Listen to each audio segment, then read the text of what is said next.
और आप कहते हैं कि मेरी औकात क्या है निर्मला जी और मोदी जी से बात करने के लिए। औकात है, औकात पैदाइशी है, औकात इसलिए है कि इन लोगों की औकात हमारी। दोस्तों, एक बार फिर मैं आप लोगों के सामने उपस्थित हूँ। आज मैं आप लोगों के लिए एक ऐसा वीडियो लेके आया है जो आप लोगों को उस वीडियो को देखने के बाद में काफ़ी कुछ बदलता हुआ लगेगा कि देश बदल रहा है। एक कहावत है कि किसी भी राष्ट्र और किसी भी देश में कभी भी किसी एक की सत्ता कभी कायम नहीं रहती है।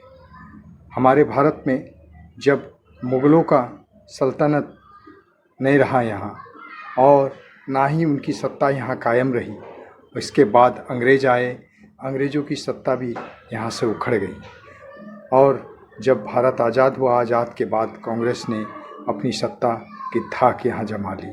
उन्हें ऐसा लगता था कि कभी भी भारत कांग्रेस मुक्त नहीं होगा। आज उनकी भी सत्ता उनके हाथ में नहीं है। इसी प्रकार अब भारतीय जनता पार्टी हमारे देश में अपनी सत्ता जमाए बैठी है। अब उन्हें भी ऐसे लगने लगा है कि भारत से अब भारतीय जनता पार्टी कभी नहीं मिटेगा। लेकिन ये बात गलत है, क्योंकि जब भी कोई एक बिगुल बजता है तो इस बात का संकेत देता है कि अब आपका टाइम पूरा हो गया। आप ये वीडियो देखिए, आपको ऐसा लगेगा कि किसी ने ये बिगुल फूंक दिया है। जय हिंद, जय भारत। मैं रेबल सदानंद पति आप सबका नमन करता हूं। और जो मंच पे, यूट्यूब के मंच पे आप लोगों ने जो सम्मान, प्यार और आशीर्वाद दिया, इसका मैं तहे दिल से शुक्रिया अदा करता हूं। लेकिन केवल शुक्रिया से बात तो चलेगी नहीं, आवाज़ बहुत बुलंद करनी है, रेबेलियन को बहुत आगे तक ले जाना है और बहुत ही कम समय में, चूंकि अभी इस बात के बहुत बड़े मुद्दे हैं, इस मुद्दे को लाना है आप सभी के सामने और इस गवर्नेंस के सामने लाना है, जो कि बहुत ज़रूरी है। मेरी आवाज़ के ऊपर मत जाइएगा, क्योंकि लगातार बोल रहा हूँ, लोगों से मिल रहा हूँ। आप देख सकते हैं, मैं अभी मथुरा में भी था।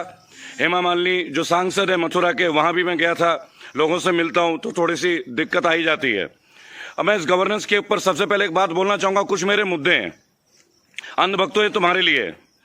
आप जब भी मेरा कोई पोस्ट देखते हो अंधभक्तों, ये लिखते हो कि जैसे मैं कोई पार्टी का नेता हूँ, तो सबसे पहले मैं तुम्हें एक बात बता देना चाहूँगा, मैं कोई पार्टी का नेता नहीं हूँ, बल्कि लाखों करोड़ों माताओं बहनों का बेटा हूँ।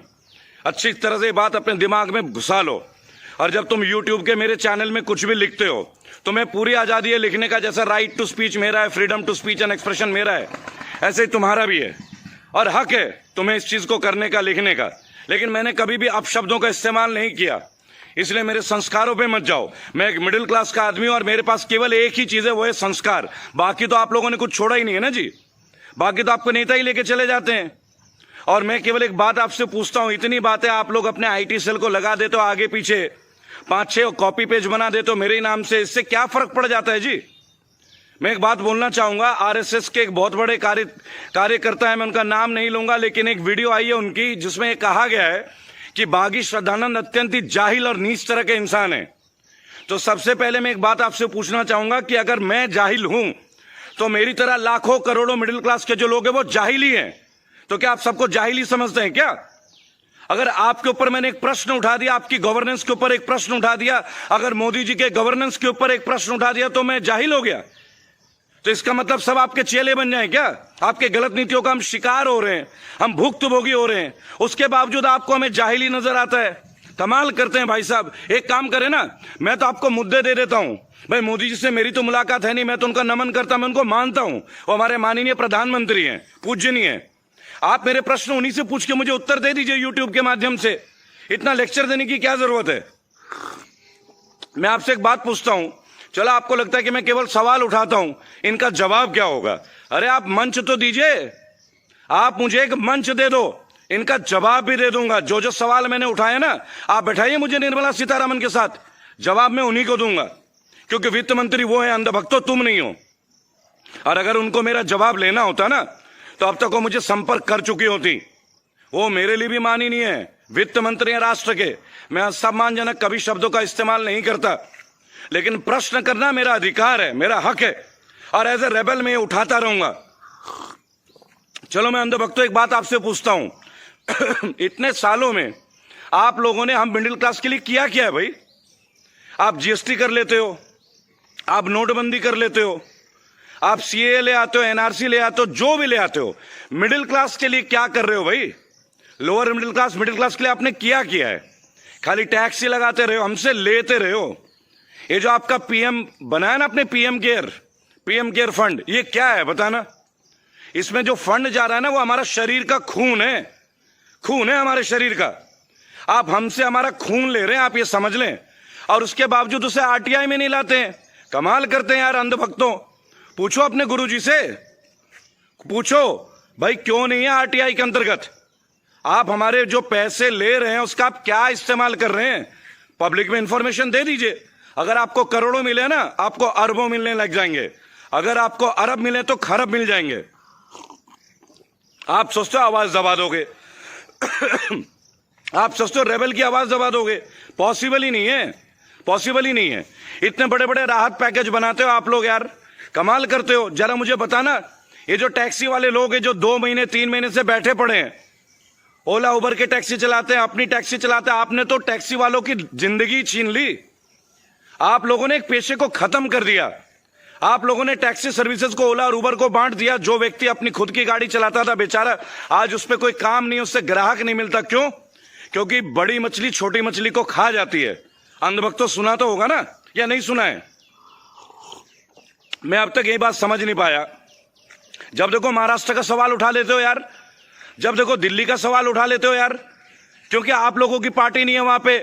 वही सरकार काम नहीं कर रही है जहां आपकी पार्टी नहीं है। आप तो गजब का काम कर रहे हो।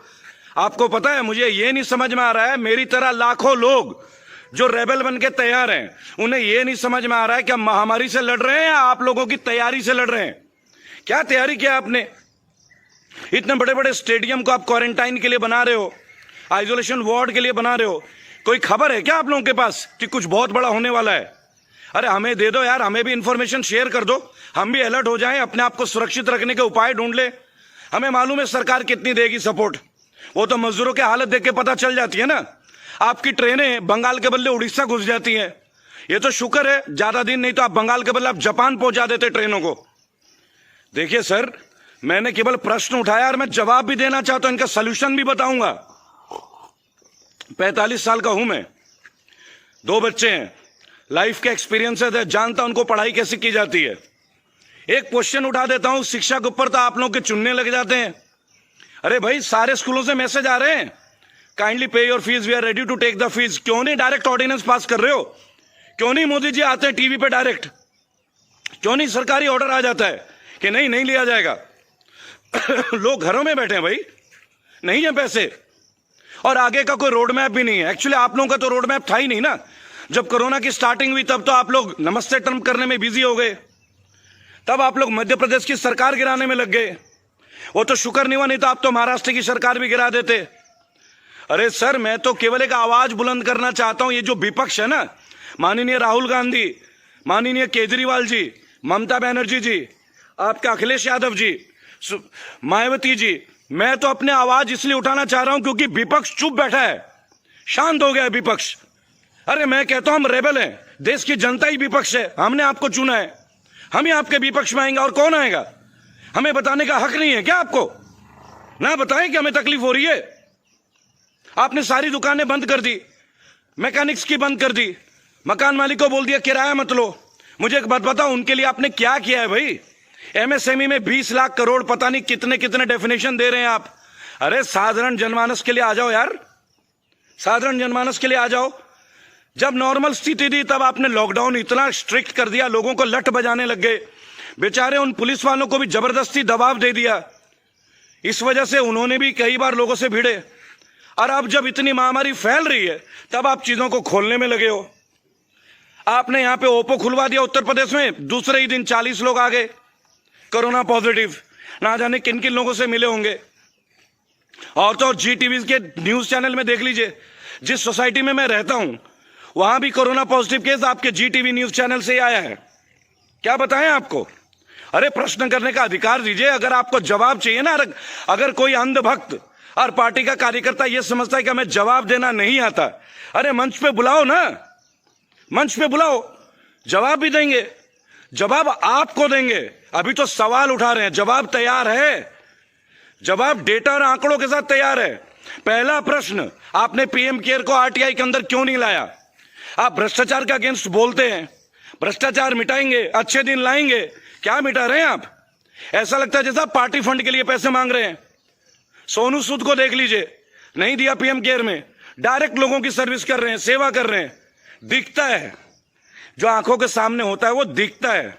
आप तो कागज में ही दिखा देते हैं।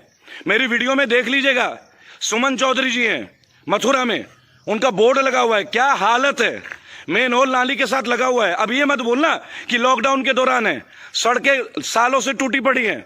मथुरा में आग लगी हुई है सर मेरी वीडियो की, इसलिए कि उनकी आवाज बन के उठाऊं। क्या करता हूं? कोई बोलता है पार्टी के लिए, पैसे के लिए काम करता है। कौन सी पार्टी ज्वाइन कर ली अभी? अरे भाई, जो मिलना चाहेगा मिलूंगा। केजरीवाल जी बुलाना चाहते तो आऊंगा, राहुल गांधी जी मिलना चाहता तो मिलूंगा, ममता जी से पास जाऊंगा। आवाज कौन करता है? विपक्ष करता है ना जी। ऑपोजिशन किस लिए होता है? आपने तो ऑपोजिशन को कुचलना स्टार्ट कर दिया। भ्रष्टाचार पे बड़ी बड़ी भाषण भाषण भाषण। कितने दिन और, कितने दिन और? अरे सर, ये कोरोना है। अगर ये कोरोना नहीं होता ना तो जंतर मंतर में आके बताता। मैं नहीं कहता मैं बहुत अच्छा आदमी हूं, लेकिन मैं आज आपको एक बात बता रहा हूं, लाखों करोड़ों लोगों का मैं बेटा हूं, किसी पार्टी का नेता नहीं हूं। अच्छी से समझ लीजिए आप इस बात को। सॉल्यूशन चाहिए ना आपको इकोनॉमिक्स के ऊपर, दूंगा। और एक आरएसएस के कर्मचारी, आपके जो कर्मचारी नहीं बोलूंगा, कार्यकर्ता कहते हैं कि बागी श्रद्धानंद जाहिल है, अनपढ़ है, तो आपको एक बात बता दूं, एसडी कॉलेज गाजियाबाद का मैं पढ़ा हुआ हूं और यूनिवर्सिटी में टॉप किया था sir, BA with communicative English, जिसमें कम्युनिकेशन, मास कम्युनिकेशन का एक पार्ट था। यूनिवर्सिटी के सारे रिकॉर्ड तोड़े थे और खुद की पढ़ाई लोगों को ट्यूशन पढ़ा के करता था। मेरे फादर कोई बिजनेसमैन नहीं है सर, लोअर मिडिल क्लास में आते हैं। आप ये बात समझ लें अच्छे से। और आप कहते हैं कि मेरी औकात क्या है निर्मला जी और मोदी जी से बात करने के लिए? औकात है, औकात पैदाइशी है। औकात इसलिए है कि इन लोगों की औकात हमारी वजह से है, आपकी वजह से हमारे औकात नहीं है, हमारी वजह से आपकी औकात है। वोट दिया है, अपना दिल दिया है जी, वोट नहीं दिल। और ठोक के बोलता हूं, दिया है, कुछ अच्छा सोच के दिया था। आप अच्छा नहीं करेंगे तो प्रश्न होते रहेंगे। और मेरी बात सुने, पार्टी ज्वाइन करने की कोई इच्छा नहीं है जी, ना कोई पार्टी ज्वाइन करूंगा, पीछे नहीं हटूंगा।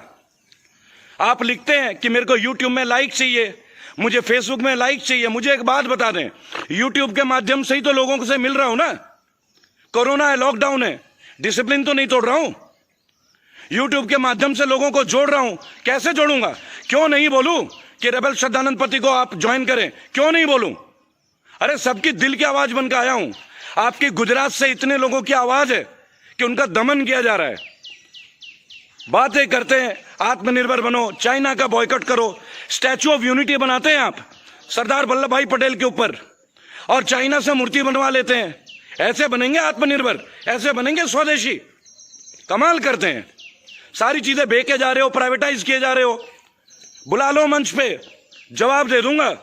अंधभक्तों बुलाओ, हिम्मत है, मिलो टीवी चैनल पे।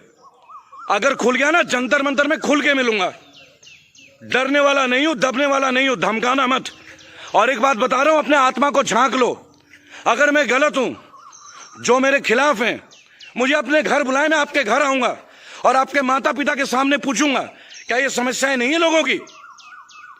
उद्योग उद्योग उद्योग का नाम लेते हैं। क्यों नहीं करते आप पीएम केयर को आरटीआई के अंदर? क्यों नहीं करते? करो ना, पैसे की विस्तृत जानकारी दो ना, जो हमसे ले रहे हो। इतने लाखों करोड़ों का टैक्स ले रहे हो, आपकी उपलब्धियां गिनाने में ना 2 मिनट नहीं लगेंगे। जो कभी 5 रुपए का प्लेटफॉर्म टिकट होता था ना, वो डबल हो गया है। लोकल सफर का स्तर देखिए, पेट्रोल अंतर्राष्ट्रीय मंच पे सस्ता है, आप 9-9 रुपए पर लीटर बढ़ा देते हैं। ये आपकी उपलब्धियां हैं, महान उपलब्धियां। मेरी बात सुने, मैं भक्त बन सकता हूं, भक्ति कर सकता हूं, लेकिन मैं शक्ति भी रखता हूं। रेबल हूं, रेबल। जिसे जहां मिलना चाहे खुल के मिल लें, डरने वाला नहीं हूं। आवाज तो उठती रहेगी जी, आवाज नहीं दबा पाओगे। और एक बार मंच पे बुलाओ ऑटो यूनियन के प्रेसिडेंट, फैक्ट्रीज यूनियन के प्रेसिडेंट, लेबर यूनियन के प्रेसिडेंट, मार्केट कमेटी के प्रेसिडेंट, इनको बैठाऊंगा अपने साथ। जो सवाल पूछोगे ना जवाब मिलेगा।